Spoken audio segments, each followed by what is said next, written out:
kids who they're now more afraid to walk down the street getting a quart of milk because they're going to run into a confrontation with a police officer.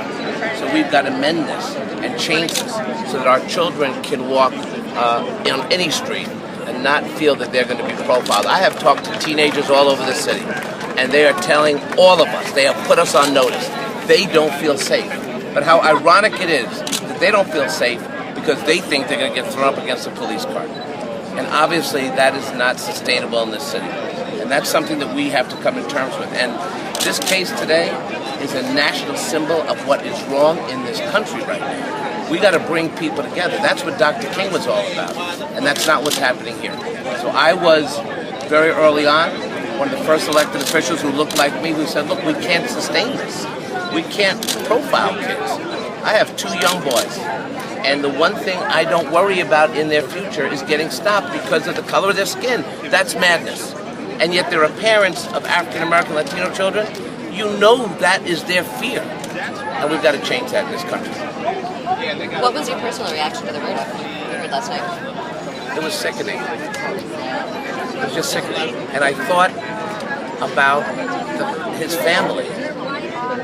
No justice for that family. And the Trayvon Martin family will never be the same. And I would say to parents of all different backgrounds, these are all our children.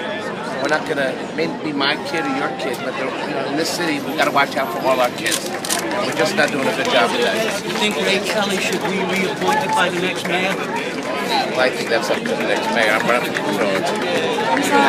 Why was it important for you to come here today on French TV? Because I think it's important that elected officials who represent large constituencies should not stay out of the fight, but get involved. And that's what I've been trying to do for many, many months. I've worked with elected officials of all different backgrounds. But today is a day for the city to come together. We don't support violence. We don't support, we want to make sure that this city is about finding solutions. This is no longer a New York City problem, it's a national problem.